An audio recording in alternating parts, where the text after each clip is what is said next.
Shalom, selamat siang Bapak Ibu, Saudara-saudara yang dikasihi Tuhan. Dimanapun Anda berada, senang sekali pada siang hari ini. Kita boleh jumpa kembali dalam acara ibadah siang, di mana pada saat ini nanti kita akan doa bersama pada siang hari.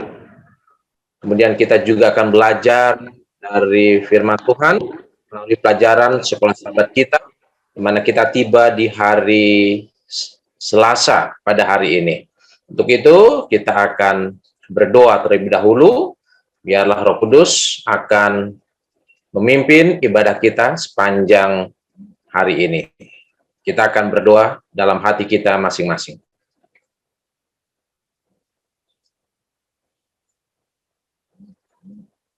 Baik, kita akan dengarkan lagu pujian yang akan diputar oleh operator. Silakan. Ada taman tempat Yesus tunggu. Taman itu amatlah indah. Sana Tuhan hadir tak tahu jemu. Itu taman tempat berdoa. Taman yang amat indah tempat berdoa. Taman indah tempat berdoa. Sana Yesus tunggu dan membuka pintu. Masuk taman tempat berdoa. Ada taman tempat Yesus tunggu. Dengan beban aku ke sana. Sana Tuhan menghiburkan aku. Dalam taman tempat berdoa. Taman yang amat indah tempat berdoa. Taman indah tempat berdoa. Sana Yesus tunggu dan membuka pintu. Masuk taman tempat berdoa. Taman yang amat indah tempat berdoa. Taman indah tempat berdoa. Sana Yesus tunggu dan membuka pintu. Masuk taman tempat berdoa.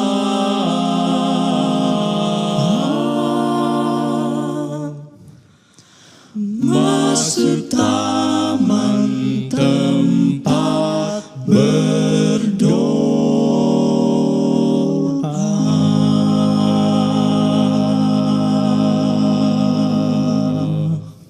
Baik, selanjutnya kita akan belajar pelajaran sekolah sahabat kita pada hari ini, yaitu tentang aku lemah lembut dan rendah hati, yang akan dibawakan oleh hamba Tuhan Pendeta Sony Kapitan. Namun sebelumnya kita akan dengarkan terlebih dahulu lagu tema kita, I Will Do.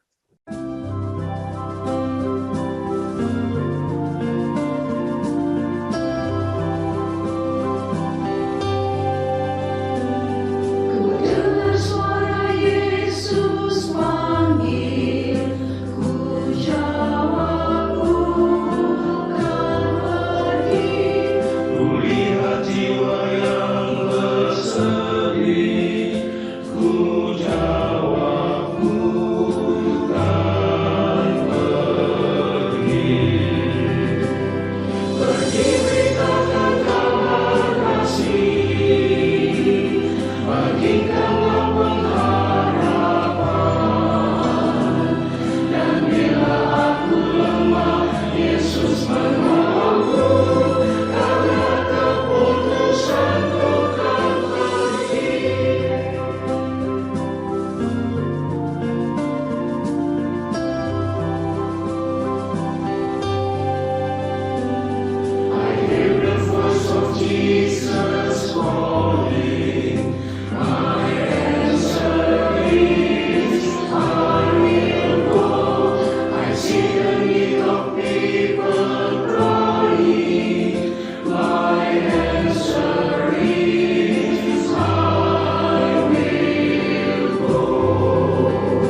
Baik,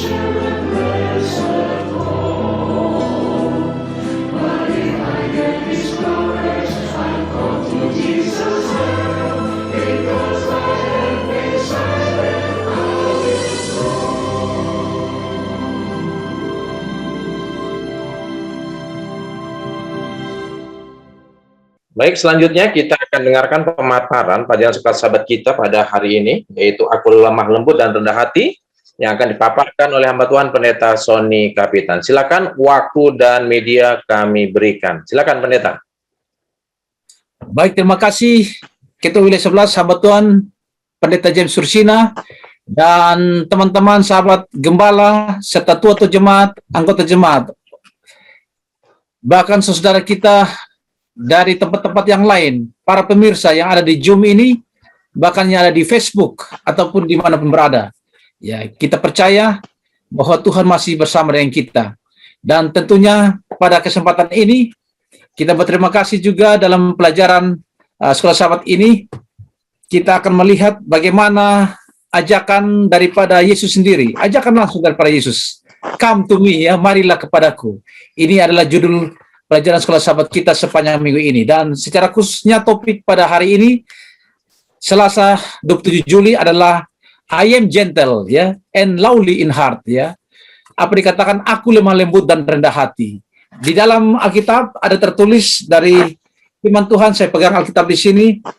Di dalam Injil Matius pasal 11 ayat 28 dan 29, demikian firman Tuhan, marilah kepadaku semua yang letih lesu dan berbeban berat, aku akan memberi kelegaan kepadamu. Ayat 29, pikulah kuk yang kupasang dan belajarlah padaku, karena aku lemah lembut dan rendah hati, dan jiwamu akan mendapat ketenangan. Luar biasa, ya.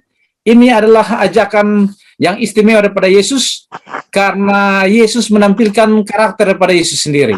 Ya, di dalam pelajaran firman melalui sekolah sahabat kita ini. Karena lemah lembut ini adalah kualitas daripada karakter Yesus yang perlu dimiliki oleh saudaraku dan saya dan pemirsa, ya, untuk memiliki karakter Yesus. Tentu berbeda dengan harapan dan tampilan dunia. Dunia mengharapkan sesuatu yang kelihatannya lantang, ya, sesuatu yang kelihatannya semarak, ya, atau istilah terjemahan lain berisik. Tapi bagi pengikut Tuhan diminta menjadi lemah lembut, ya, gentle, ya, dan lowly in heart, ya, atau rendah hati, ya. Ada yang lemah lembut tapi tidak rendah hati, artinya lemah lembut tapi ketus, atau ada yang lemah lembut tapi sombong, ya, dan lain sebagainya. Tapi pelajaran sekolah sahabat ini luar biasa, memberikan kepada kita tentang Yesus sendiri. Bahkan contoh di Perjanjian Lama tentang Musa, seorang yang dikenal dengan lemah lembut. Di Perjanjian Baru Yesus dikenal dengan istilah lain, Musa yang kedua, ya. Namun Musa dia seorang yang lemah lembut, tapi dia tidak menjadi seorang pengganti atau perantara, karena Musa pun membutuhkan juru selamat. Tapi kalau Yesus memang dia adalah pengganti perantara kita. Karakternya lemah lembut, rendah hati, bahkan juga sebagai juru selamat kita yang mati dan bangkit. Itu kelebihan yang sangat istimewa daripada Yesus. Baik host yang terkasih, izinkan saya share screen kurang lebih 5 sampai 6 menit ke depan, ya, tentang kelemah lembutan. Ini adalah salah satu daripada buah roh yang ditulis oleh Rasul Paulus, ya. Kelihatannya hamba Tuhan Om Pendeta Rusina. Silakan, jelas, baik. Jelas, ya. Baik, terima kasih. Ini adalah salah satu topik yang sebenarnya saya tulis. Ini ada buku saya sebenarnya harus terbit ini. Ya, sudah 3/4 saya tulis, tinggal 1/4 waktu saya gembala tahun 2009-10 di wilayah 11, khususnya di Depok Timur. Ya, beberapa tahun saya tinggalkan dan saya coba menggali-gali buat kembali topik-topik Kopen, ya. Ada saya buat satu buku namanya Kopen, atau istilahnya khotbah pendek, ya. Ada beberapa khotbah. Salah satu sebenarnya saya sudah tulis beberapa tahun yang lalu adalah kelemah lembutan, ya. Ini adalah bahasa asli dari bahasa Yunani, yaitu praos, ya. Dalam Matius yang kelima ayat 5, berbahagialah orang yang lemah lembut karena mereka akan memiliki bumi, ya. Dan dalam 1 Petrus 3:4 ada juga dalam pelajaran sekolah sahabat kita, ya, dituliskan dan ditampilkan di slide ini, bahwa lemah lembut adalah perhiasan yang sangat berharga di mata atau pemandangan Allah. Dan di ayat 18, di ayat Alkitab membahas tentang kelemah lembutan atau praos. Yang dimaksud adalah sikap yang lembut. Kenapa? Tenang, tidak berpura-pura, dan dapat mengendalikan keinginan. Ini istilah aslinya daripada praos atau kelemah lembutan. Ya, kelemah lembutan bukan berarti lemah atau lembek, ya, tidak berdaya atau tidak ada kekuatan. Sebaliknya, kelemah lembutan justru adalah kekuatan yang terkendali dengan baik. Ini yang Yesus kasih contoh. Waktu Yesus berhadapan konfrontasi dengan orang-orang yang menolak Yesus, Yesus dengan berani menjawabnya, tetapi Yesus dengan apa? Dengan kelemah lembutan. Ya, dan tentunya praus ini digambarkan seperti istilahnya digambarkan ya, seperti seekor binatang buas yang telah dijinakan, terkendali dan ada keseimbangan. Ya, sebagai anak-anak Tuhan kita juga dituntut memiliki karakter praus atau lemah lembut, ya, atau kelemah lembutan. Secara manusia kita akan berkata, mana mungkin? Ini pertanyaan, mana mungkin ini? Dunia sekarang ini bertanya, mana mungkin bisa lemah lembut? Tapi hidup dalam dunia yang penuh dengan kekerasan dan persaingan yang tidak sehat, sikap lemah lembut ya sepertinya tidak zaman lagi. Karena kenegaraan seperti lemah dan mudah diperdaya. Ya, banyak orang begitu haus akan kekuasaan. Siapa yang kuat akan muncul sebagai pemenang tanpa peduli pada orang lain. Tapi perilaku ini sangat menyedihkan hati Tuhan karena bertolak belakang dengan sifat siapa? Yesus Kristus Juru Selamat kita, yaitu memiliki praus atau lemah lembut. Kita diingatkan pada saat ini dalam pelajaran sekolah sahabat melalui pelajaran Alkitab ini, barang siapa mengatakan ia ada dalam Yesus, ia wajib hidup sama seperti siapa? Yesus hidup. 1 Yohanes pasal 2 ayat 6. Mutlak ya, harus murid-murid ini apa? Memiliki teladan hidup Yesus. Dan dalam Matius 11 ayat 2, bila kita hidup senantiasa dipimpin oleh Roh Kudus, maka kita akan dimampukan menjadi lemah lembut. Baik, demikian ini slide ataupun yang sudah saya tampilkan, dan juga pelajaran sekolah sahabat sampai sejauh ini, saya serahkan kepada pemimpin Pendeta Rusina. Baik, terima kasih Pendeta Sony Kapitan yang sudah menerangkan pelajaran sekolah sahabat kita pada siang hari ini atau hari ini berkenaan dengan kelemah lembutan dan rendah hati. Baik, mungkin ada di antara Bapak Ibu yang ingin bertanya. Mungkin Pendeta Sagala mau tambahkan atau melengkapi, silakan Pendeta Sagala, Kettler. Saya hanya mau bertanya, membuka wawasan berpikir kita tentang arti kelemah lembutan dan merujuk kepada pelajaran sekolah sahabat kita selama 1 minggu ini. Jadi, kita diarahkan kepada lemah lembutan. Pelajaran kemarin juga sebenarnya adalah pikul lakuk.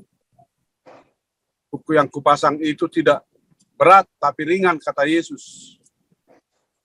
Itu juga merujuk kepada untuk memikul kuk, orang harus menunduk. Harus menunduk supaya kuk itu bisa masuk di leher. Jadi kuk yang dipasang itu adalah kuk yang dimiliki oleh Yesus. Karena kita mau belajar kepada Yesus. Jadi ada pertanyaan sedikit dari saya. Bagaimana kelemah lembutan ini dikaitkan dengan kita mau berjalan bersama dengan Yesus dalam kehidupan. Apa yang harus kita perbuat? Apa yang harus kita lakukan? Itu aja sedikit untuk pertanyaan membuka wawasan berpikir kita supaya kita enak berdiskusi. Terima kasih. Baik, terima kasih Pendeta Sagala. Silakan Pendeta Sony Kapitan berkaitan dengan pertanyaan Pendeta Sagala tadi. Silakan Pendeta. Terima kasih hamba Tuhan Pendeta Sagala, beliau adalah Direktur SSPP dari Komisi DKI yang sangat mensupport kegiatan kita ini. Jadi beliau pertanyaan untuk membuka wawasan bagi kita semua ya. Apa yang harus kita perbuat ya supaya kita merespons pelajaran sekolah sahabat kita ini ya. Ajakan Yesus, aku lemah lembut dan rendah hati yang beliau angkat dari Injil Matius pasal 11. Bahkan di ayat sebelumnya masih kaitan dengan pelajaran sekolah sahabat yang kemarin yang beliau tadi paparkan ya. Ada kuk yang Yesus pasang ya. Nah, di dalam pelajaran sekolah sahabat firman ini Yesus sudah kasih jaminan. Kuk yang Yesus berikan ini katakan enak ya. Enak ya. Ya, kemudian apalagi yang menghasilkan kepada kita beban yang kita miliki itu ringan. Nah, ini ada hubungan dengan pelajaran sekolah sahabat kita, tema sepanjang triwulan ini, istirahat dalam Kristus. Ya, kita condong kadangkala mengandalkan kekuatan kita sendiri. Ya. Gantinya, ada karakter Yesus yang hamba Tuhan Pendeta Sagala angkat untuk membuka wawasan kita, boleh jadi tambahan dan teman-teman yang lain. Ya, tentang karakter Yesus yaitu praos tadi, yaitu kelemah lembutan ini perlu. Ya, mulai dari rumah tangga kita ya. atau hubungan dalam kehidupan secara kakak beradik, ya, suami istri, bahkan juga dalam kehidupan secara gereja jemaat atau interaksi dengan lingkungan lebih besar, ya. Praus, kelemah lembutan ini perlu sekali, ya. Ini adalah merupakan ciri khas karakter Yesus yang bisa membawa kita untuk menangkal beban-beban yang sangat berat, ya. Saya kasih contoh pendeta Rusian teman-teman, 2 menit lagi. Saya pernah naik mobil bus dari perbatasan Timor dulu, Dili, ya. Sekarang ini dikenal dengan Timor Leste dan Kupang, yaitu dari Atambua menuju Kupang. Ya, saya dengan istri saya kami menumpang bus waktu itu, dan dari Atambua itu menuju ke Kefamananu kurang lebih 3 jam. Di tengah perjalanan ada seorang bapak, dia menumpang bus, tapi ketika dia naik di bus, ya, penuh kursi, jadi tidak dapat kursi, tapi dia ada pikul karung yang isinya jagung. Saya katakan kepada bapak tersebut, "Pak, mari duduk." Saya rela berdiri, ya, duduk di samping istri saya. Ya, saya lihat beliau sudah agak usia senior, tapi beliau tidak mau. "Terima kasih saudara, biar saya berdiri." Tapi sambil pikul jagung. Saya bilang, "Pak, jagungnya taruh di bawah saja. Ini bis jalan dengan berkelok-kelok jalan masih. Kemana tujuan Bapak?" "Ke Kefamananu." "Masih jauh, Pak." "Ya, masih jauh." Ya. Saudaraku yang terkasih, ini pelajaran bagi kita demikian. Kadang-kala ada hal yang bisa kita letakkan merespon panggilan Yesus, tapi kita masih mikul itu beban. Ya, terima kasih hamba Tuhan. Baik, terima kasih Pendeta Kapitan. Oke, kita coba dengarkan dulu dari yang lain ingin menambahkan, yang lain berkaitan dengan pertanyaan Pendeta Sagala tadi. Ya, sebelum Pendeta Sagala mungkin memberikan jawaban. Biasanya kalau orang bertanya ada jawabannya itu. Ada yang lain ingin memberikan tanggapan berkaitan dengan pertanyaan tadi? Oke, mungkin Pendeta Sagala boleh melengkapi apa yang sudah disampaikan oleh Pendeta Sony Kapitan tadi. Silakan Pendeta. Saya membaca di dalam Alkitab dan di dictionary, Bible Dictionary, arti kata lemah lembut di situ adalah seseorang yang memikirkan sesuatu untuk diserahkan kepada Allah dan juga memikirkan orang lain, dan itu tanpa berkaitan dengan kepentingan diri. Oke. Orang yang memikirkan pekerjaan Allah, mereka tahu ada satu beban tanggung jawab diberikan oleh Tuhan dalam hidupnya sebagai orang-orang yang sudah diampuni oleh Tuhan, sudah ditebus oleh Kristus. Yesus berkata, "Marilah kepadaku, hai orang yang berbeban berat dan letih lesu." Dan dia melanjutkan, "Pikulah kuk yang kupasang." Perkataan mengatakan, "Pikulah kuk yang kupasang." Kita harus bayangkan bahwa Yesus sedang memikul kuk. Dan kuk yang dikenakan kepada Yesus ada di sebelahnya, di sampingnya, sesuatu yang dibebankan kepada orang lain. Misi kedatangan Yesus. Yesus datang ke dunia ini punya misi. Misi apa itu? Penyelamatan orang lain. Karena kita sudah ditebus oleh Kristus, kita sudah diampuni, kita juga harus punya beban tanggung jawab. Apa beban yang ada di dalam pikiran Yesus? Apa itu? Menyelamatkan jiwa. Itulah sebabnya di dalam Matius pasal 5 dikatakan, orang yang lemah lembut akan memiliki kerajaan Allah. Suatu persyaratan mutlak untuk memasuki kerajaan Allah adalah orang-orang yang memikirkan misi Yesus yang harus dilakukan dalam hidupnya, walaupun berat, walaupun itu menjadi beban, tetapi itu menjadi ringan oleh karena kita bersama dengan Yesus. Dan membuat itu ringan adalah karena Yesus yang bekerja untuk membuat itu ringan di dalam hidup kita. Itulah makanya dalam Matius pasal 5 dikatakan, "Berbahagialah orang yang lemah lembut, mereka akan memiliki kerajaan Allah." Bumi dok. Jadi itu pengertian kata lemah lembut di dalam Matius pasal 5 itu yang menjadi pemikiran bagi kita sebagai umat Tuhan. sehingga kita boleh layak masuk di dalam kerajaan Allah itu. Terima kasih. Pertanyaan dulu, Pak. Ya, silakan Pendeta Simbolon. Kan dibilang apa itu, marilah kepada aku, hai kamu yang letih lesu berbeban berat, katanya kan, pikulah kukku. Kuk itu kan menurut Yesusnya ringan kan. Kalau menurut kita kan sepertinya berat juga. Contohnya, kalau Yesus kan suka menurut apa yang dibilang, oke. Kalau kita kan enggak. Padahal itulah yang dipaksakan oleh Yesus untuk menurut dia. Itu sebabnya banyak orang mengampuni katanya, tapi dia tidak mau mengampuni. Contohnya, kan beban itu kan berat kan, sehingga tidak mau. Kira-kira bagaimana itu sekarang? Kan menurut Yesus itu ringan. Tapi menurut seseorang kan berat juga. Itu bisa kenyataan kita lihatlah contohnya entah di gereja, entah di mana. Kan udah Yesus memanggil, marilah sepertiku katanya kan, bebanmu. Tapi menurut kita saya pikir berat juga. Itu sebabnya gereja-gereja banyak juga yang bertengkar. Karena menurut dia itu berat. Untuk mengampuni berat, untuk datang membayar apanya juga berat, entah yang lain-lain pun berat, sehingga tidak dilakukan. Kira-kira gimana sebenarnya? Oke, baik. Terima kasih Pendeta Simbolon. Silakan Pendeta Kapitan. Terima kasih Hamba Tuhan, Amang Pendeta M. Simbolon, pertanyaan yang sangat luar biasa. Karena ini adalah pergumulan kita juga pribadi. Ya, bahkan saya Sony Kapitan, luar biasa ini dari kehidupan kita.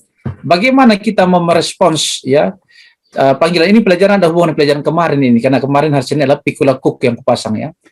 Jadi memang di Wikipedia terjemahan arti kata daripada kuk itu artinya kepatuhan atau taat ya. Jadi hamba Tuhan tadi Amang Pendeta Simbolon sudah sampaikan tadi.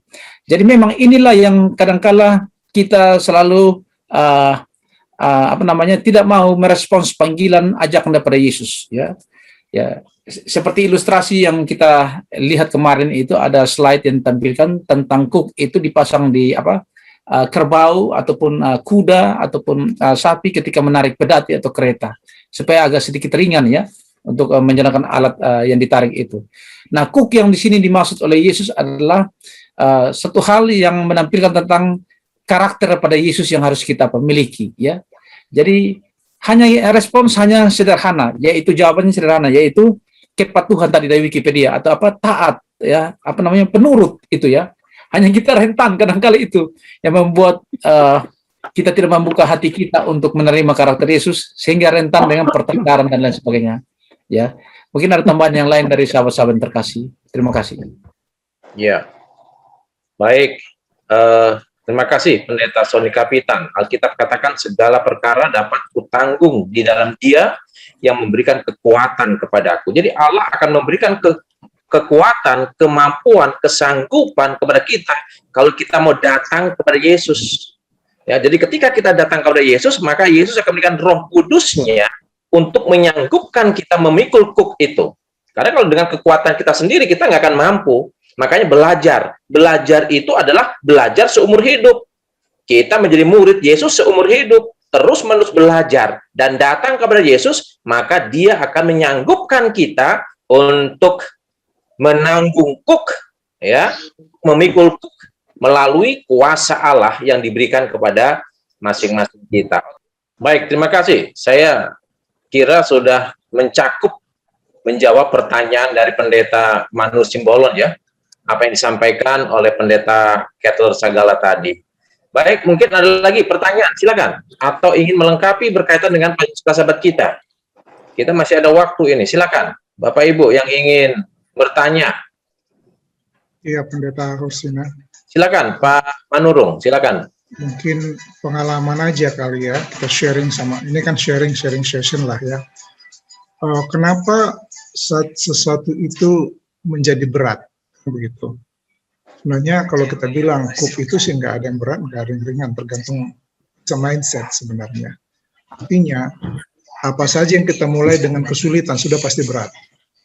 Tapi kalau kita bilang, Allahku lebih besar dari masalahku, akan jadi ringan, kan begitu?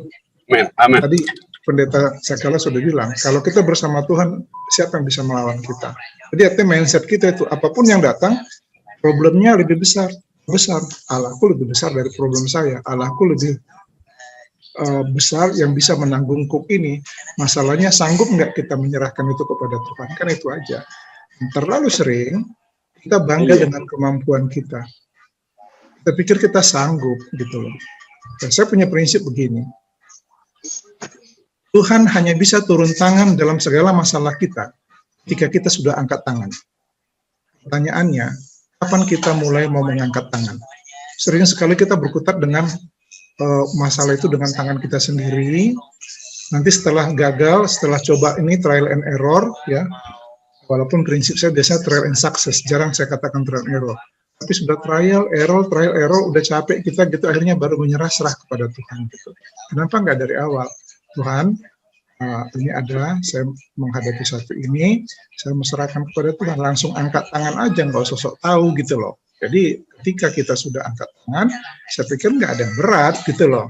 Walaupun ini prakteknya nggak gampang ya, prakteknya nggak gampang, tapi memang harus dimulai dengan gitu. Itu mungkin sharing saya di sini. Saya ada pertanyaan mungkin tentang rendah hati ini. Boleh kayak bertanya ya Pak Pendeta Sony ya? Ada nggak pengalaman kita di mana sebenarnya dia mau menunjukkan kerendahan hati, tapi yang ternyata muncul adalah kesombongan. Artinya tinggi hati itu dibungkus dengan kerendahan hati. Itu kan sering terjadi ya. Jadi seolah-olah keren merendahkan hati, tapi ternyata menunjukkan kesombongan itu gitu loh. Kira-kira ada nggak pengalaman para hamba-hamba Tuhan atau sahabat-sahabat yang hadir di sini? Saya agak ini kadang-kadang. Soalnya kita lihat rendah hatinya dia, disampaikan dengan lemah lembut. Setelah orang itu pergi, sombong kalinya dia. Kan begitu kan? Kan sering itu kan, sombong kali. Itu aja harus sombongkan. Padahal nyampaikan lemah lembut dia. Itu mungkin ininya. Sering dalam kondisi persahabatan gitu loh ya. Terima kasih. Ini pertanyaan pendeta. Terima kasih. Terima kasih Pak Manurung. Silakan Pendeta Sony, Kapitan, untuk menanggapi pertanyaan dari Bapak Manurung tadi. Terima kasih, ini Amang Amir Manurung. Jadi memang ini sebuah pertanyaan yang sangat krusial, karena ini menyangkut kehidupan kita semua, bahkan saya sebagai kapitan juga ya. Kita rentan dengan tanda kutip atau underline, kerendahan hati ini bisa terkontaminasi dengan kesombongan ya. Ya, boleh jadi contoh yang sederhana, mungkin teman-teman yang lain tambahan silakan ya. Ya, satu hal ketika kita berkomunikasi dengan orang lain, ya, kita seakan-akan tunjukkan kerendahan hati kita, tapi kita kasih tahu, ya, kita kasih tahu cerita tentang kebaikan kita ini kepada orang yang kita komunikasikan. Saya ini ada tolong loh saudara sana itu, saya berikan dia ini, ya, saya kasih dia begini, ya. Jadi yang ingin ditampilkan di sini ini silakan tanggapan yang lain ya. Secara pribadi, kalau kerendahan hati ini, lowly in heart ini yang Yesus tampilkan ini memang yang pure, murni ya. Kerendahan hati yang memang kebaikan kita pun tidak perlu kita sendiri yang ceritakan ya, biar orang yang menceritakan lebih bagus. Jadi kalau kerendahan dan hati yang pure itu menurut saya, menurut dan teman-teman yang lain adalah salah satu contoh tadi. Ketika kebaikan saya, mohon maaf contoh, saya Sony Kapitan, ketika berkomunikasi dengan orang, jangan saya ceritakan kebaikan saya untuk orang lain tahu. Ya, biarlah kerendahan hati yang pure itu orang lainnya memberikan penilaian. Bukan saya yang menilai diri saya sendiri, kasih tahu. Kerendahan hati. Ini salah satu contoh. Ya, mungkin ada contoh-contoh yang lain ya, karena keterbatasan waktu. Terima kasih.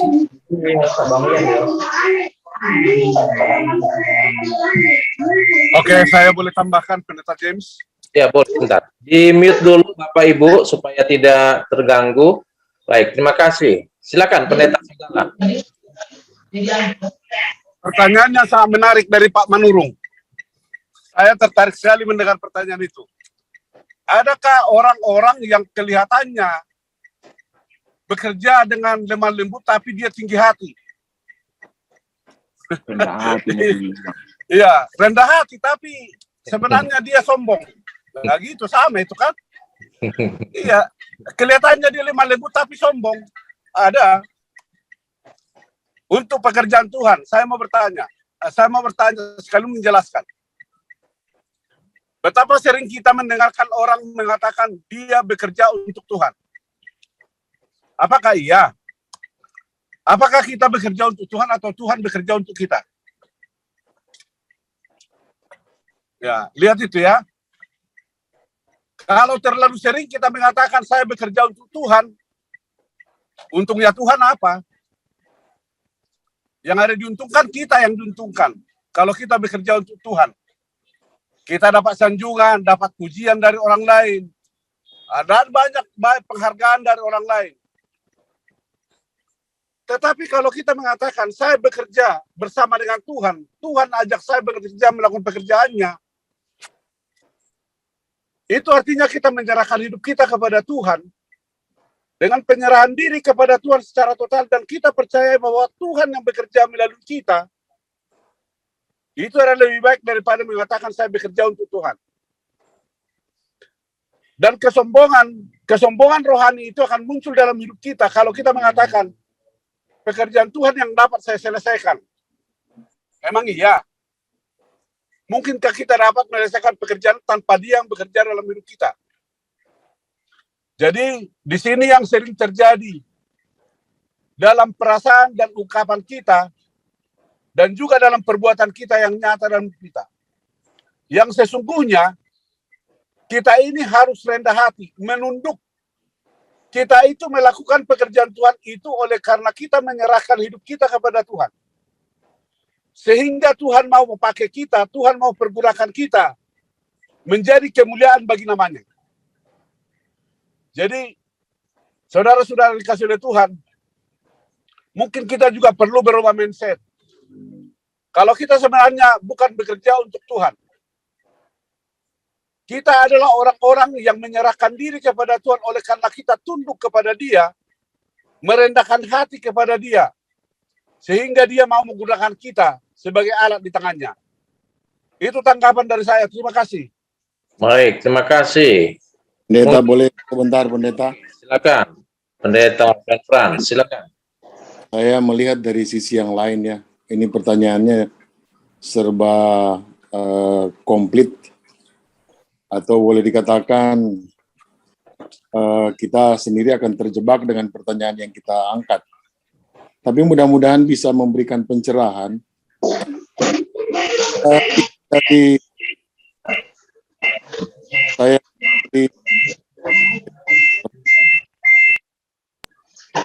Saya lihat dari sisi yang lain, ketika firman Tuhan berkata, kasihilah Tuhan Allahmu dengan segenap hatimu, dan dengan segenap jiwamu, dan dengan segenap kekuatanmu.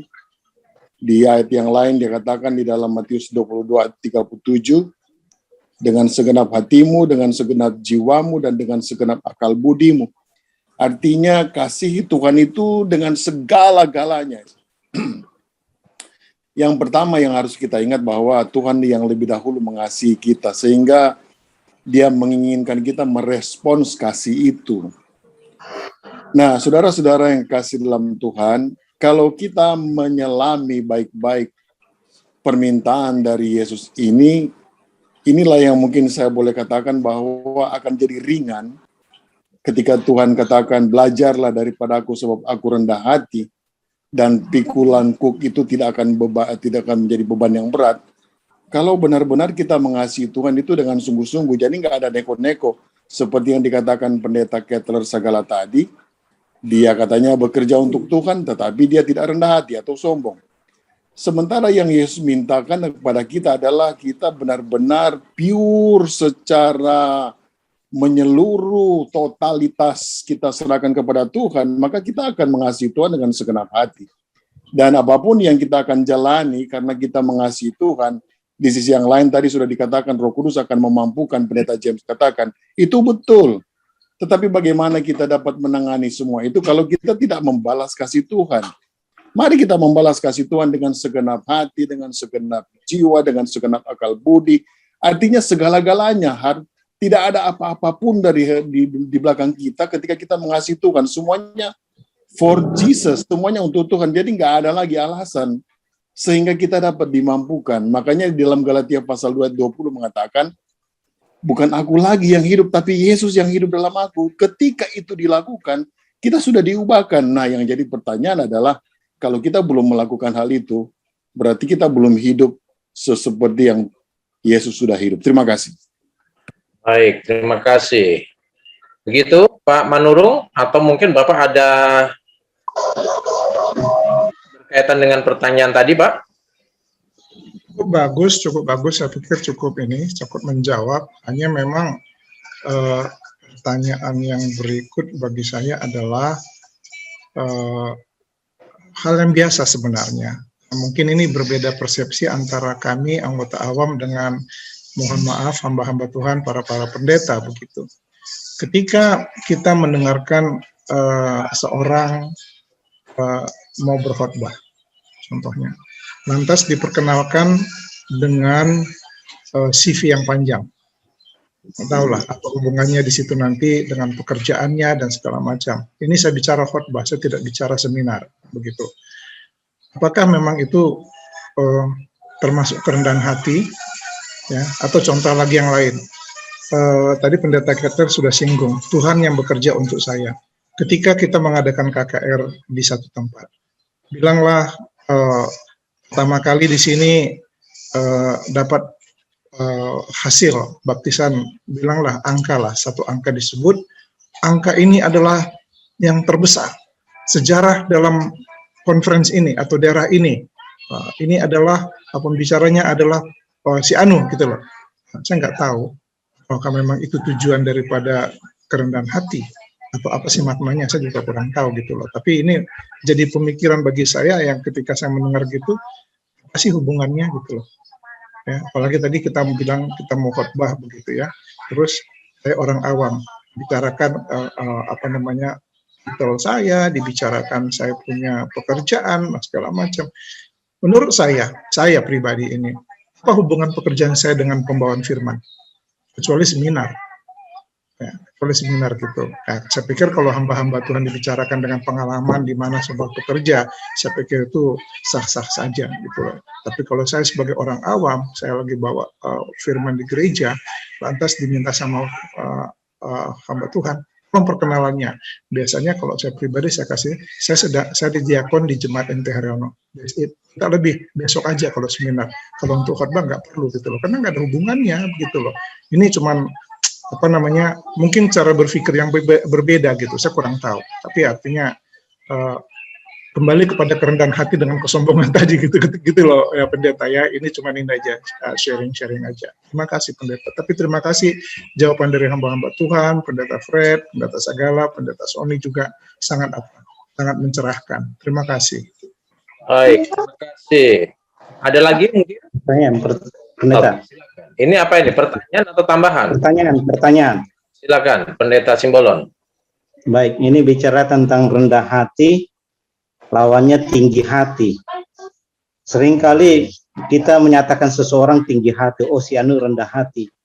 Kira-kira apa batasan tentang rendah hati dan tinggi hati? Mungkin orang begini dia, oh itu rendah hati. Nah, jadi ini ke atas, tinggi hati. Jadi itu apa kira-kira menjadi satu ukuran perbedaan orang yang rendah hati dengan tinggi hati?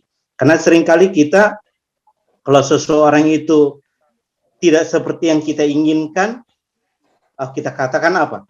Dia tinggi hati. Atau seseorang itu baik kepada kita, ramah, baik kepada kita yang kita lihat, oh si Ani itu rendah hati.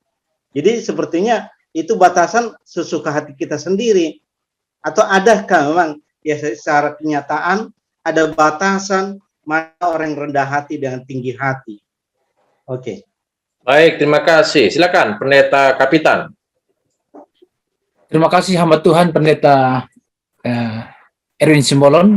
Ini juga pertanyaan yang krusial ya, sangat penting menyangkut kehidupan setiap insan, bahkan saya Sony Kapitan. Jadi apa batasan atau perbedaan yang mendalam atau mendasar dari kerendahan hati dan tadi sombong ya, atau kesombongan? Ya, teman-teman boleh berikan jawaban.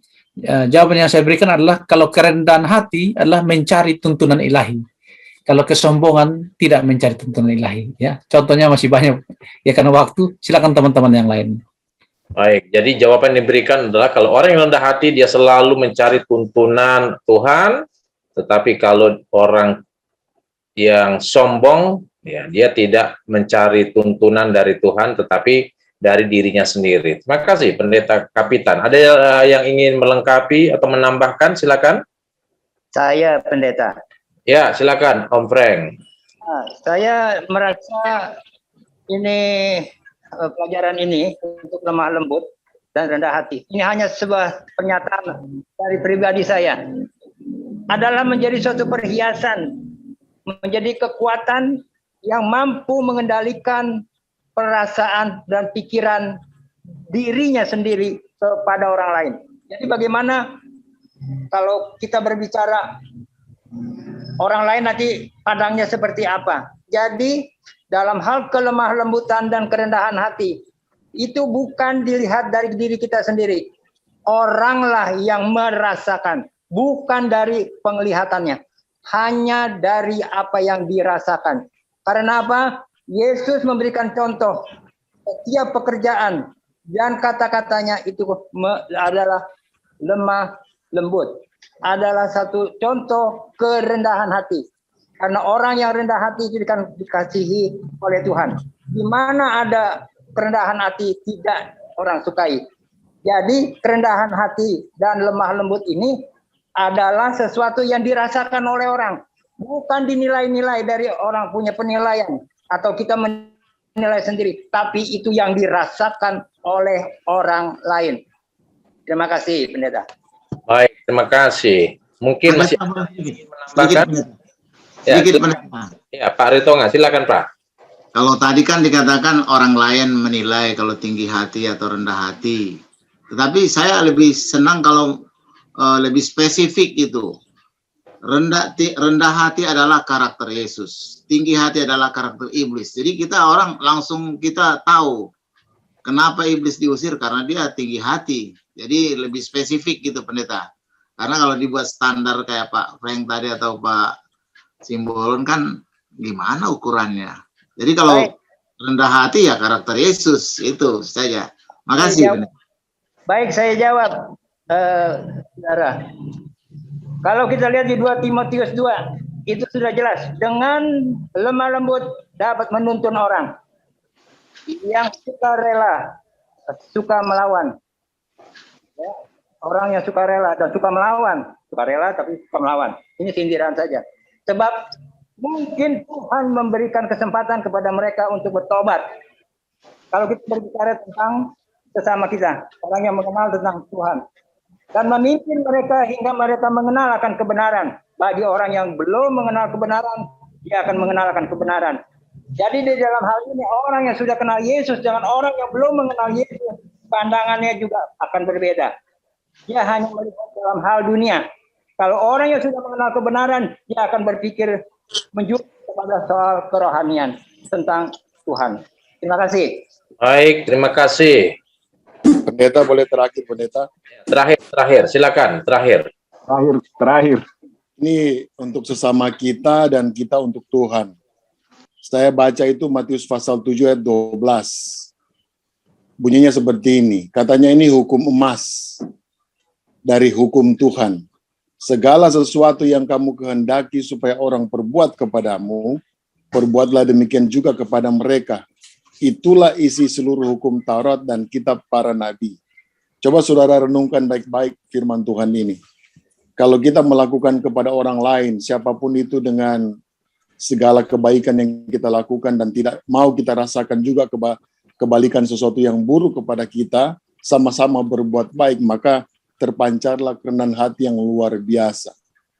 Jadi kerendahan hati ini bukan cuma dibicarakan, tetapi harus dilihat dan dirasakan, ya, dan harus dinikmati oleh orang lain. Kalau saya dan saudara masih melakukan sesuatu yang tidak beres, tidak benar, tidak baik, orang tersinggung, orang nggak suka, saudara-saudara, kita yang tahu mengukur kehidupan kita masing-masing, bukan? Jadi segala unsur yang bertentangan dengan kehendak Tuhan, tentunya Tuhan tidak suka. Tapi ketika kita melakukan sesuatu yang Tuhan mau dan Tuhan suka, maka kita akan mengetahui maksud dari Tuhan mengenai rendah hati dan kasih kepadanya. Terima kasih. Baik, terima kasih untuk semua yang sudah berpartisipasi dalam diskusi kita pada siang hari ini. Kiranya ini boleh menjadi berkat dan manfaat bagi masing-masing kita. Yang terakhir, Pendeta Sony, silakan kasih closing statement untuk merangkum pelajaran kita pada hari ini berkaitan dengan kerendahan hati. Silakan. Terima kasih. Sebelum Pendeta Sony, cuma 1 menit saja. Oh, silakan Pak Manur. Saya bertanya dalam diri saya, siapakah yang berhak mengatakan bahwa seseorang itu tinggi hati? Bukankah ketika saya menuduh orang itu tinggi hati, saya sendiri sudah tidak memiliki kerendahan hati? Dan saya jangan-jangan saya lebih tinggi hati dari orang itu juga. Kenapa? Amin. Karena apa sih standar tinggi hati itu gitu loh. Jadi saya pikir tidak berhak saya mengatakan seseorang itu tinggi hati, sementara saya juga belum tahu diri saya siapa. Apa yang dikatakan pendeta tadi, marilah ketika kita bersama dengan Tuhan, kita mengakui bahwa itu adalah pekerjaan Tuhan, bukan pekerjaan saya. Enggak ada hak kita mengatakan dia itu sombong ataupun apalah gitu. Seolah-olah kita sudah lebih hebat dari orang itu sehingga kita akan mengatakan dia tinggi hati. Apa sih hak kita? Siapa sih kita melakukan itu gitu. Jadi saya pikir tak seorang pun seharusnya mampu mengatakan bahwa seseorang itu tinggi hati. Biarlah kita dalam perbuatan kita, yang tugas kita adalah melakukan kerendahan hati menurut kehendak Tuhan. Kalau orang itu mau tinggi hati, silakan, itu urusan dia, bukan urusan saya, dan bukan hak saya untuk menghakimi dia. Itu aja. Terima kasih, Pendeta. Baik, terima kasih Pak Manurung. Silakan Pendeta Sony Kapitan memberikan closing statement. Ya, jadi closing statement saya, terima kasih untuk semua pertanyaan dan tanggapan yang sudah diberikan. Closing statement adalah tulisan Sister White dari buku Seri Membina, jilid 5 halaman 59. Suatu pengetahuan akan kebenaran itu tidak bergantung begitu banyak atas kecakapan pikiran, melainkan atas kemurnian maksud, kesederhanaan iman yang ikhlas, kesederhanaan iman yang taat. Bagi mereka yang di dalam kerendahan hatinya mencari tuntunan ilahi, malaikat Allah datang dekat. Roh Kudus diberikan untuk membuka di hadapan mereka permata kebenaran yang limpah. Tuhan memberkati. Baik, terima kasih Pendeta Sony Kapitan yang sudah memberikan rangkuman berkaitan dengan pelajaran kita pada siang hari ini. Kiranya ini boleh bermanfaat dan menjadi berkat bagi masing-masing kita. Selanjutnya kita akan dengarkan lagu penutup untuk ibadah kita pada siang hari ini, dan nanti doa tutup akan dibacakan oleh Pendeta Sony Kapitan. Syukur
Kita berdoa.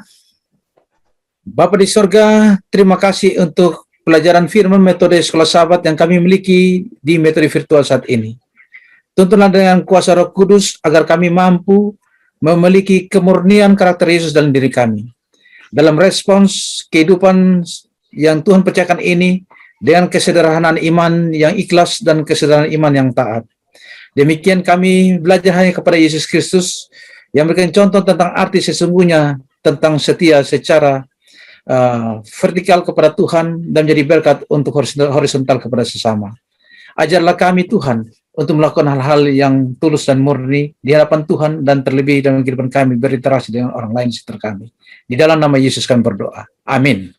Selamat bertemu kembali dengan kami di Jemaat Fisdak bagi saudara-saudari sekalian yang sudah bergabung melalui Zoom dari Indonesia, di Jakarta, Surabaya, Pendeta John yang juga sudah bergabung kembali bersama dengan kami dari Manado dan dari mana saja yang sudah bergabung melalui Zoom dan juga tentunya melalui live stream, Facebook live stream. Kita bersyukur kesempatan yang indah, kita dapat kembali mendapatkan kekuatan dari firman Tuhan.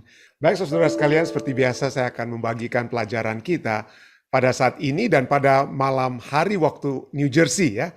Pada malam hari waktu New Jersey ini topik yang akan kita bahas adalah pikulah kuk yang ku pasang. Ya, ini ada sedikit ada sedikit hubungannya dengan nanti pelajaran hari Rabu kita akan membahas sebab kuk yang kupasang itu enak. Mungkin kita akan lebih fokus pada hari Rabu tentang apa itu artinya enak. Tapi sebenarnya malam hari ini kita akan coba melihat apa itu artinya kuk atau bahasa Inggrisnya yoke itu ya. Dan kenapa yoke itu membawakan ketenangan yang kita akan lihat ya nantinya. Baik, pada saat ini kita akan membahas pikulah kuk yang kupasang ya. Pikulah kuk yang kupasang. Bacalah Matius 11 ayat 29 sampai dengan 30. Mengapa Yesus memerintahkan kita untuk mengambil kuknya segera setelah dia mengundang kita untuk menyerahkan kepadanya beban. Jadi kenapa kuk itu adalah merupakan satu bagian beban, tapi kenapa, apa bedanya? Nanti kita akan bahas sedikit ya. Beban yang harus kita lepaskan, lalu kemudian sekarang Yesus memberikan kepada kita seperti kuk atau beban lainnya. Ya, kenapa? Ini apa yang membedakan kedua beban tersebut? Mari kita baca. Matius 11 ayat 29-30 katakan apa? Pikulah kuk yang kupasang dan belajarlah padaku. Karena aku lemah lembut dan rendah hati, dan jiwamu akan mendapat ketenangan. Sebab kuk yang kupasang itu enak, dan bebanku pun ringan. Bebanku pun ringan. Nah, setelah kata perintah pertama, marilah kepadaku kamu yang letih lesu, berbeban berat, dalam Matius 11 ayat 28, ada dua keharusan, dua perintah lainnya yang mengikuti dalam Matius 11 ayat 29, yaitu apa? Pikulah dan belajarlah. Ya, pikulah dan belajarlah. Fokuskan perhatian pendengar. Ya, pikulah dan belajarlah itu memfokuskan perhatian itu kepada pendengar atau para pembaca kita saat ini ya. Ya, kepada apa? Kepada Yesus. Kita harus mengambil kuknya dan belajar dari dia. Apa yang telah dia pikul dan apa yang dapat kita pelajari pada saat Yesus memikul beban yang dia pikul tersebut. Nah, hubungan intim dalam kalangan antara bapa dan anak yang sudah intim ya, yang sudah disebutkan dalam Matius 11 ayat 25-27 kembali menawarkan ilustrasi yang luar biasa yang dapat menjelaskan kiasan kuk dalam ayat-ayat ini. Baik Bapa dan Allah bekerja bersama-sama untuk menyelamatkan umat manusia. Jadi kata kuk di sini, sebelum kita baca kelanjutan pelajaran sekolah sahabat kita, kata kuk ini atau yoke dalam bahasa Inggrisnya itu adalah dalam konteks bekerja bersama-sama untuk menyelamatkan umat manusia. Kenapa?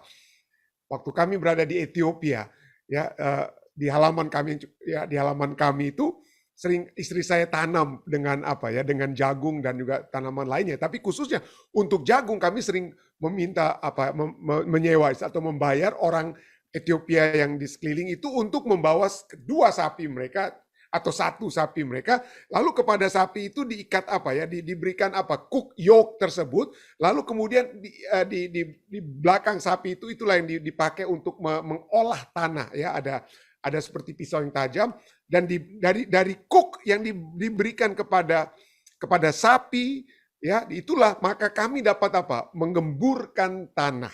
tanah itu dapat diolah, sapi itu bekerja agar supaya kami dapat menanam, istri saya suka tanam corn atau jagung, ya, dapat menanam jagung.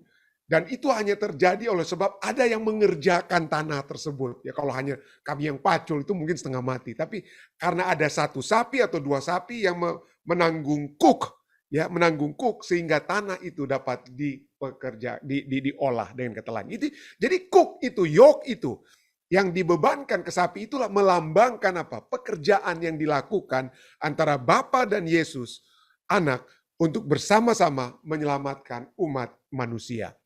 Nah, sementara cook itu juga adalah simbol ketundukan. Ya, lihat Yeremia 27. Sementara cook adalah simbol ketundukan, cook juga merupakan metafora yang menggambarkan tujuan yang bersatu. Ya, tujuan yang bersatu. Saya sudah melihat bagaimana kalau dua sapi itu dipasang apa? Satu cook di antara mereka. Jadi mereka itu harus bisa apa? Tidak boleh jalan sembarangan. Mereka harus dapat berjalan bersama-sama.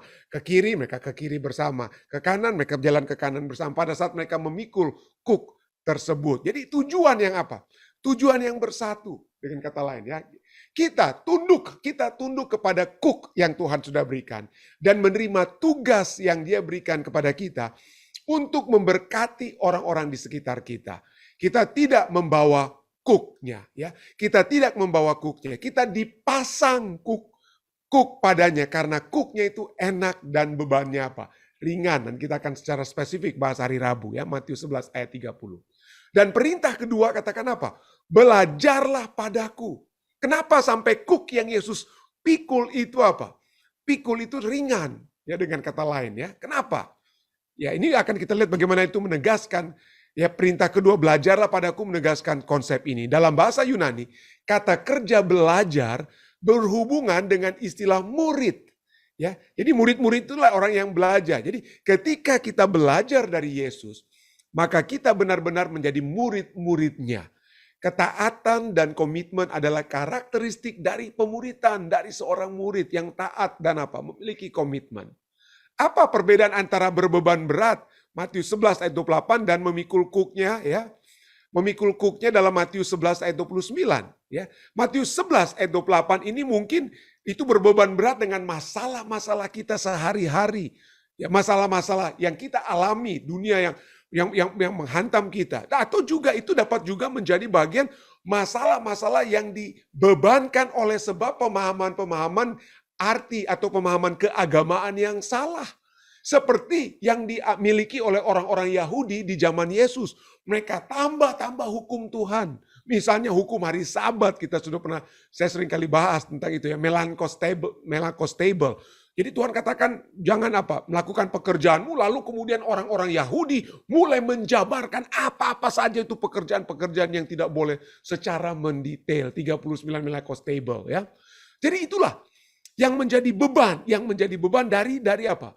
Dari luar yang tidak sesuai dengan yang Allah sudah rancangkan bagi kita. Nah, sedangkan cook yang Tuhan berikan kepada kita dari Matius 11 ayat 29 adalah beban yang Tuhan sudah rancangkan bagi kita. Bukan yang bukan dengan tadi ada yang 28 itu di luar kehendak Tuhan, dan di dalam Matius 11 ayat 29 adalah segala sesuatu yang berada di dalam kehendak Tuhan. Jadi itulah kembali kita belajar di pelajaran sahabat, kita katakan cook adalah metafora umum dalam Yudaisme untuk hukum. Ya, hukum yang sering ditambah-tambahkan pada para pemimpin agama kepada umat-umat yang percaya pada saat itu. Kisah para Rasul 15 ayat 10 menggunakan kata cook ini untuk merujuk kepada hukum sunat. Ya, hukum sunat itu jadi cook orang-orang pada saat itu. Galatia 5 ayat 1 mengontraskan, membuat suatu perbandingan, ya, antara kebebasan yang ditawarkan Yesus dengan cook perbudakan yang merujuk pada hukum sebagai sarana keselamatan. Bagi orang-orang Yahudi, kalau kamu tidak bikin ini, kamu tidak bikin itu, kamu tidak selamat. Jadi keselamatanmu oleh sebab kamu melakukan perbuatan-perbuatan ini atau itu yang mereka sudah canangkan. Dan Yesus katakan, oh bukan begitu. Ya. Perbuatan-perbuatan kita itu bukan sarana keselamatan. Perbuatan-perbuatan baik kita, perbuatan-perbuatan keagamaan kita itu bukan supaya saya selamat. Ya, bukan supaya selamat, tapi dipasang ya, dipasangnya kuk ya, yang Yesus juga sudah miliki. Yesus sudah mengangkat beban tersebut.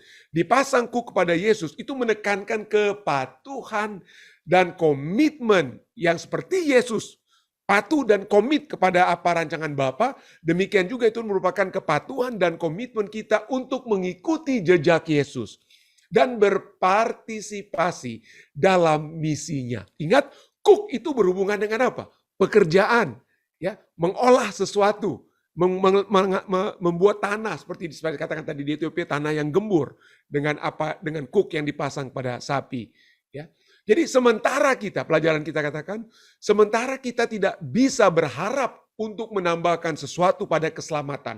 Keselamatan itu tidak ada yang kita bisa buat. Tidak ada. Keselamatan itu hanya apa yang Yesus telah buat. 100%. Tidak ada 1% dari kita. Ya, untuk kasih karunia itu. Jadi tidak ada. Itu keselamatan itu 100% apa yang Yesus telah lakukan. Yesus telah menangkan bagi kita di kayu salib.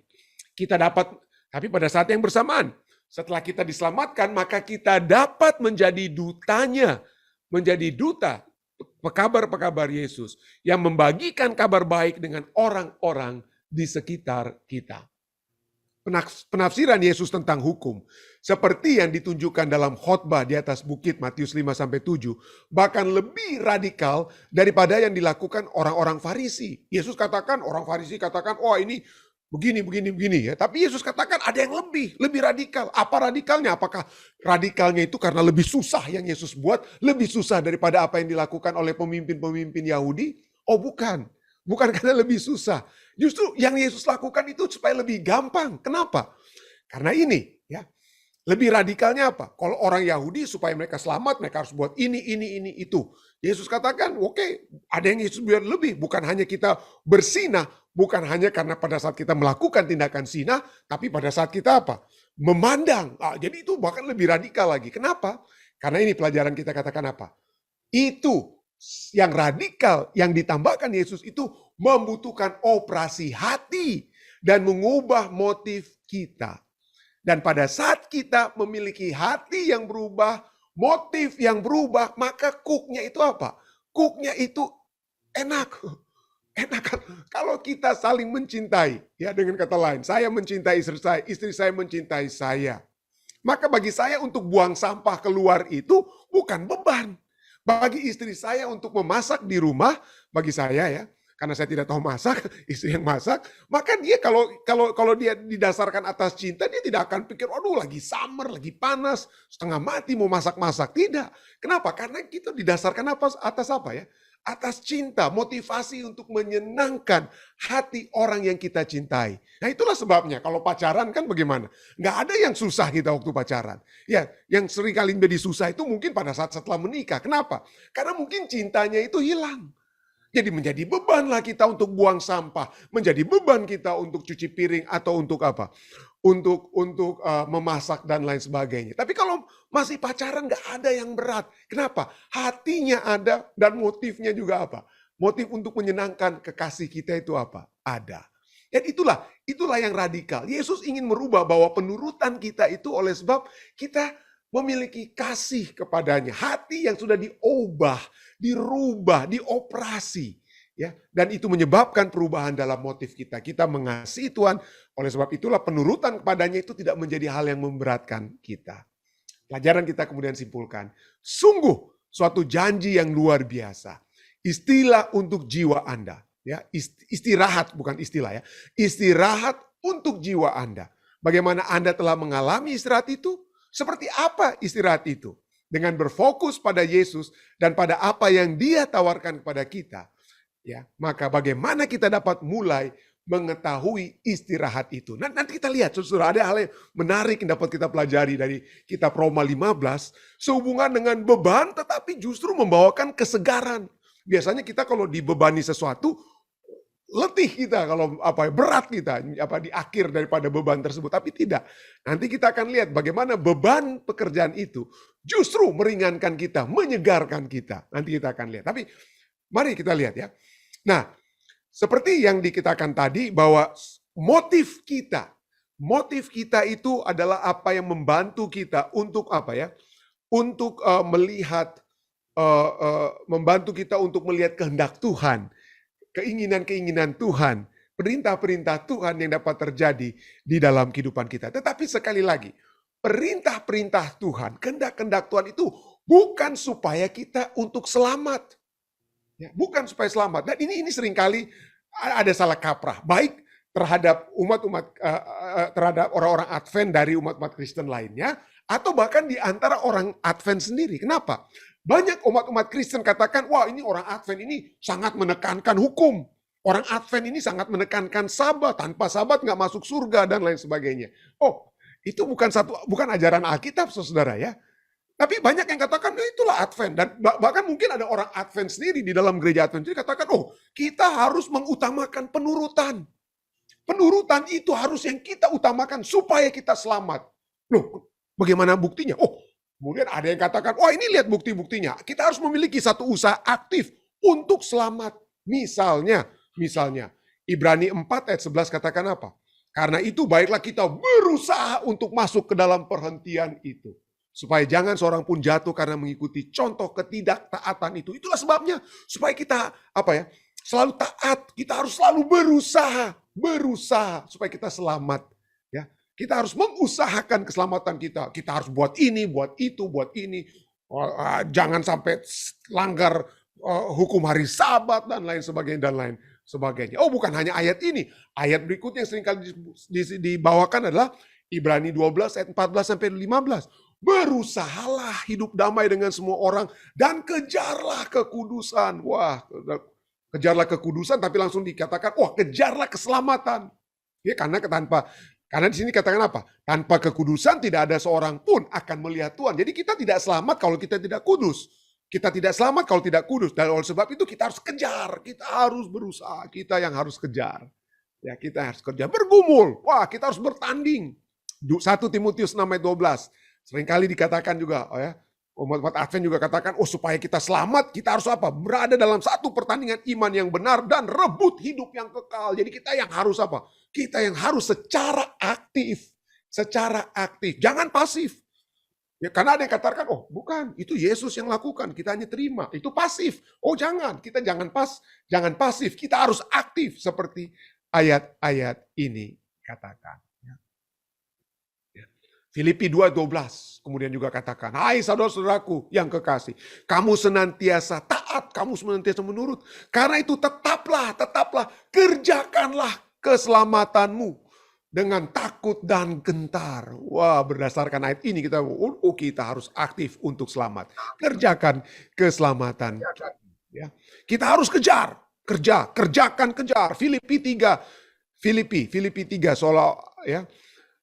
seolah-olah aku telah memperoleh hal ini, aku telah sempurna, melainkan aku mengejarnya kalau aku dapat juga menangkapnya. Jadi kita yang harus apa? Kita yang harus aktif. Tapi mari kita lihat, ya, apakah memang ini ajaran yang lengkap atau ini ajaran yang hanya karena kita comot saja, makanya jadi apa? Seakan-akan memang keselamatan itu harus secara aktif kita yang usahakan. Tapi terus terang, kalau kita mempelajari Alkitab dengan cara ini, maka ini bukan cara Yesus. Yesus harus melihat cara Alkitabiah yang sesungguhnya, kita melihat keseluruhan dari ajaran Alkitab tersebut. Jangan hanya lihat dari ayat-ayat yang kita comot-comot satu dengan yang lain.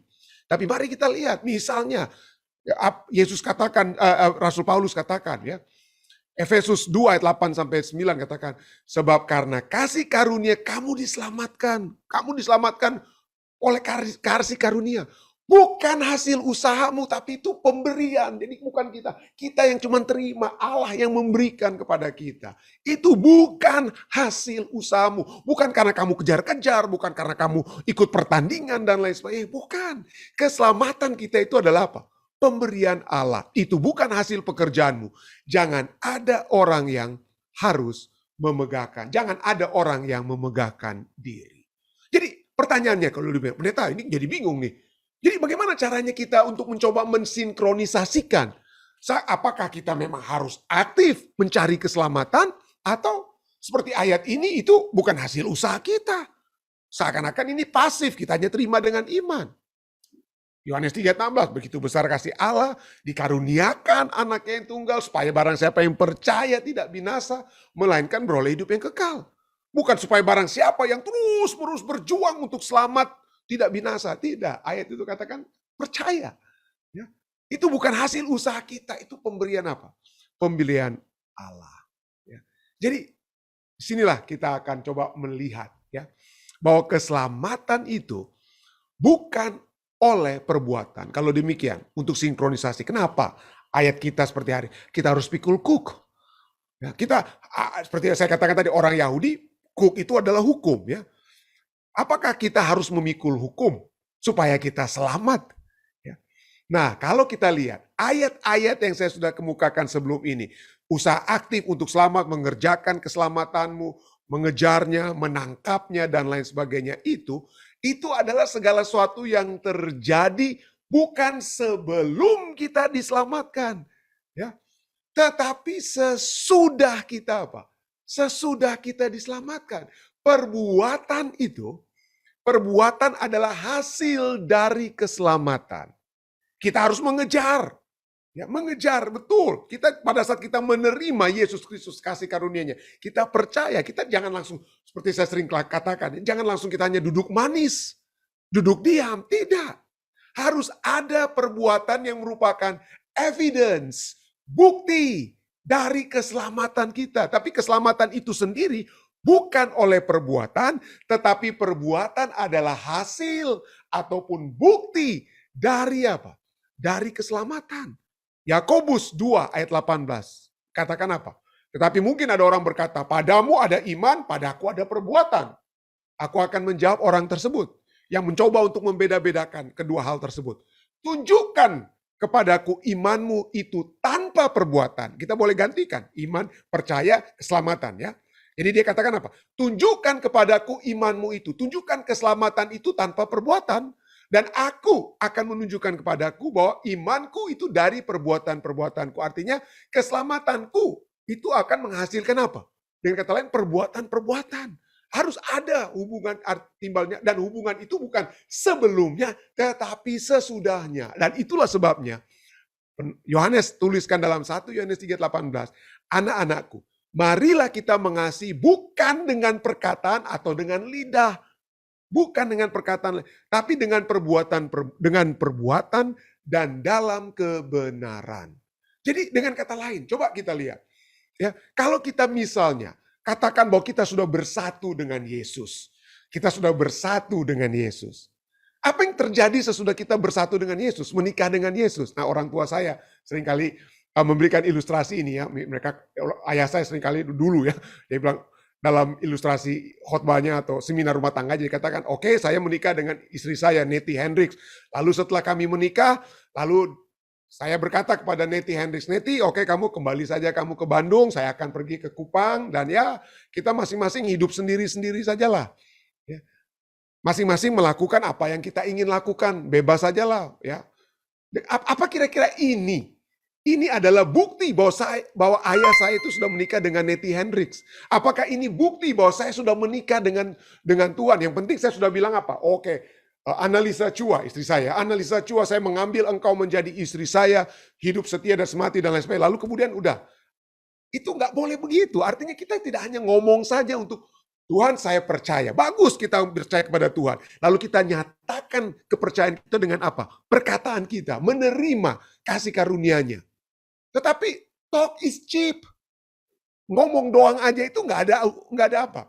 Tidak akan membawa satu bukti bahwa saya sudah menikah. Itu hanya akan apa? Harus diikuti dengan apa? Perbuatan bahwa saya sudah berada dalam satu rumah tangga dengan istri saya. Berarti ada tanggung jawab yang saya harus lakukan sebagai seorang suami. Dan jika saya kemudian menjadi seorang ayah, sebagai seorang ayah yang harus saya lakukan. Nggak bisa saya sesudah menikah, saya hidup seakan-akan saya masih hidup yang single.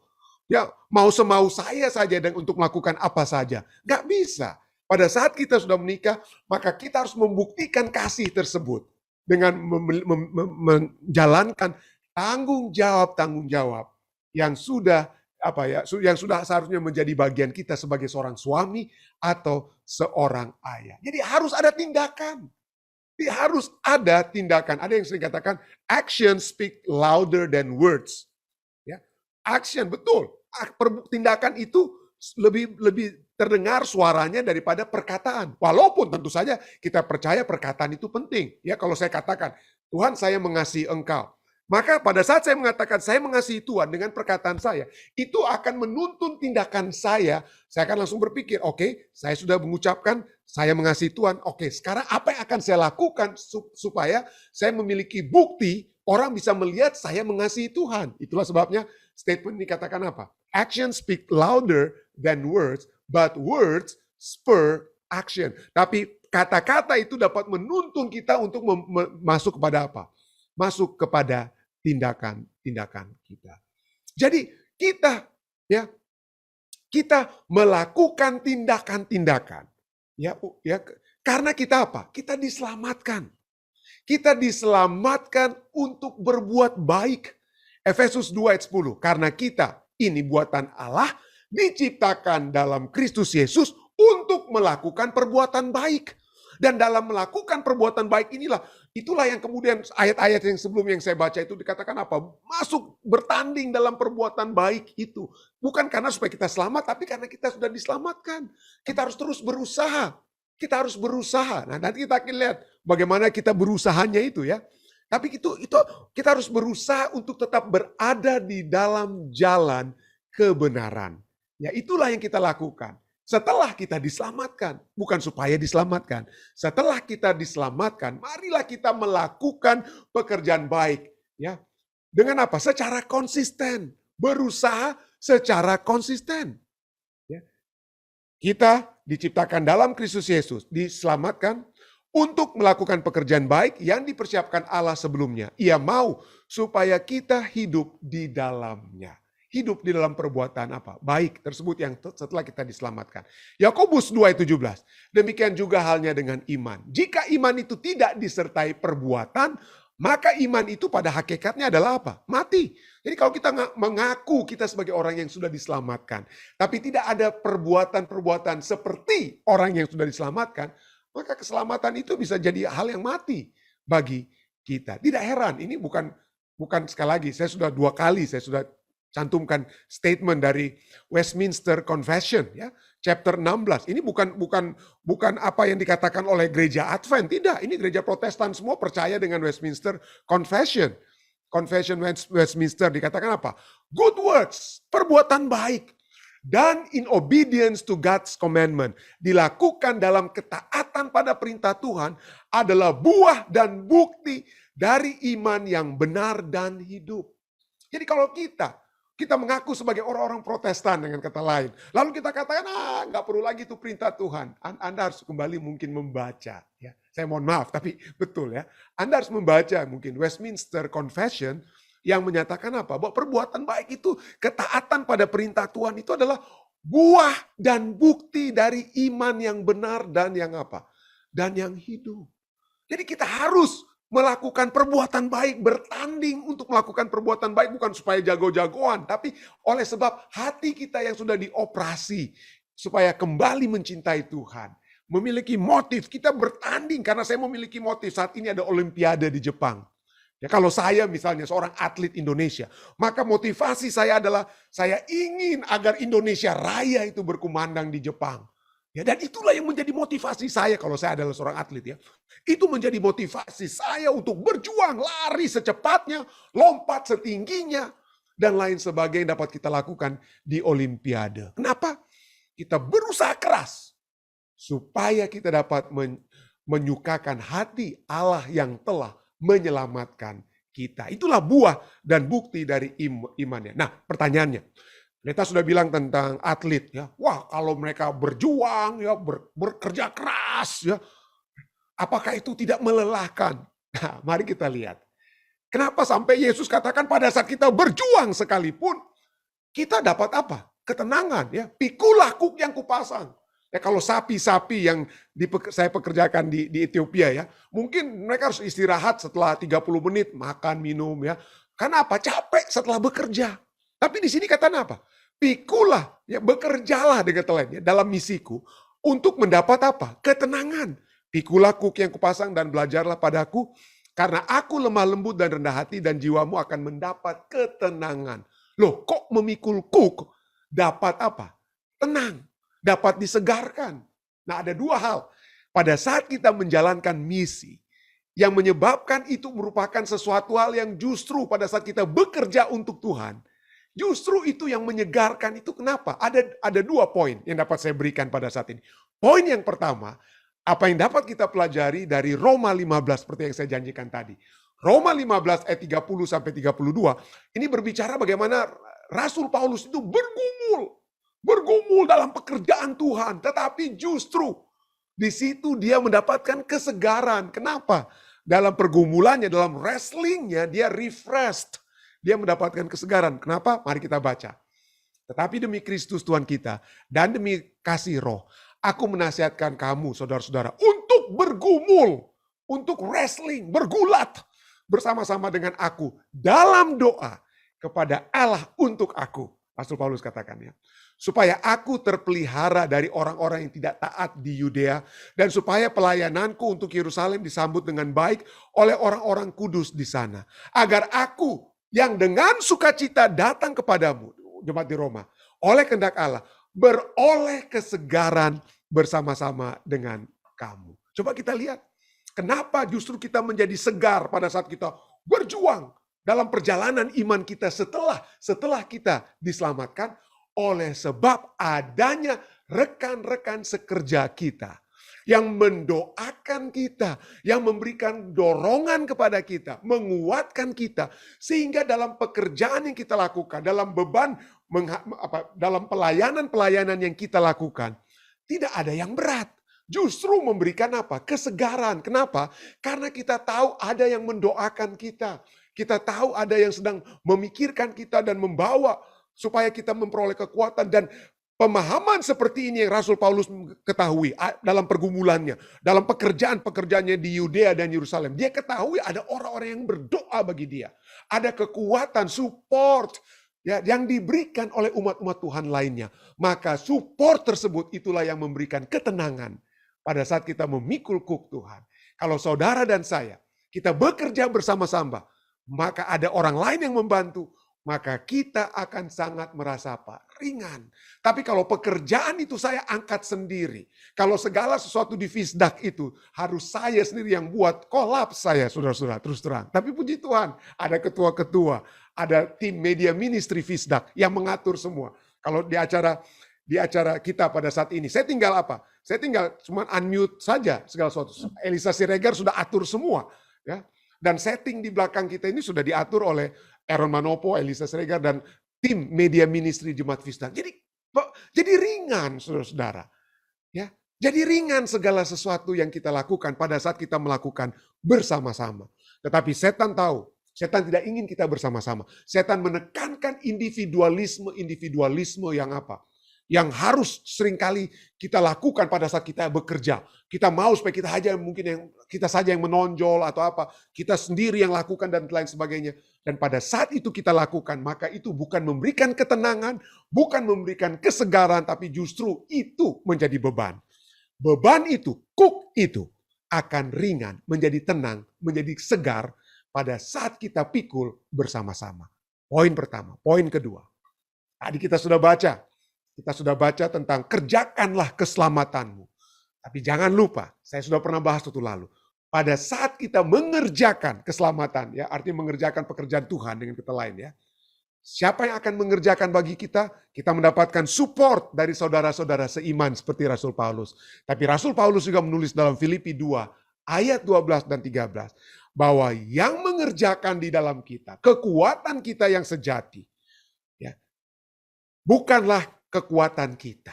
Bukanlah akal budi saya, bukan kepintaran saya. Tetapi kebijaksanaan yang Tuhan sudah berikan kepada saya. Dan itulah sebabnya Filipi 2 ayat 12-13 katakan apa? Hai saudara-saudara yang kekasih, kamu senantiasa taat. Karena itu tetaplah kerjakan keselamatanmu dengan takut dan gentar. Karena apa? Karena Allah lah yang mengerjakan di dalam kamu baik kemauan maupun pekerjaan itu sendiri menurut kerelaannya. Jadi kalau kita seringkali kecewa dan lain sebagainya, minta Tuhan, Tuhan saya lagi kecewa, saya nggak tahu mau bikin apa lagi untuk melayani ini. Atau menjangkau saudara ini, saudari ini. Saya seperti sudah nggak mau lagi mau jangkau mereka. Jangan berhenti di situ saja. Saya tidak mau lagi Tuhan, tapi berikanlah kepada saya kemauan untuk tetap menjangkau dia. Menjangkau keluarga saya ini. Melayani engkau, biarlah kemauan itu apa? Tetap ada. Karena seringkali dalam kehidupan kita, begitu banyak hal-hal yang mengecewakan kita, yang terjadi dalam kehidupan kita, masalah dengan keluarga kita, masalah dengan anak-anak kita, yang membuat kita tidak lagi memiliki kemauan untuk melayani Tuhan. Seringkali itulah yang kita dengar ya di jemaat, aduh pendeta, ya nantilah 2 tahun depan lah, tahun ini saya mau istirahat dulu dan lain sebagainya. Nah, marilah kita berdoa. Saya tidak katakan itu adalah urusan Anda dengan Tuhan ya. Tapi marilah kita berdoa dan bermohon kepada Tuhan bahwa melihat kemauan itu pun biarlah itu Tuhan yang apa? Berikan. Jangan kita melihat dari diri kita. Nah, tentu saja saya percaya ada hal-hal yang dapat kita tunda lebih dahulu atau apa. Tetapi biarlah kita menunda sekalipun tanggung jawab atau apapun ya, pekerjaan yang Tuhan ingin kita lakukan. Biarlah dalam menunda sekalipun, biarlah itu Tuhan yang sudah apa? Sudah nyatakan terlebih dahulu kepada kita. Karena dialah sesungguhnya yang akan mengerjakan di dalam diri kita baik kemauan maupun pekerjaan itu sendiri menurut kerelaannya. Kiranya ini dapat menjadi satu kekuatan bagi kita. Bahwa kita pada saat kita memikul kuk Tuhan, kita tetap dapat memperoleh ketenangan dan kesegaran. Karena ada umat-umat Tuhan yang membantu kita. Dan karena ada Tuhan yang memberikan kekuatan yang sejati bagi kita. Saya bawa ini dalam nama Yesus.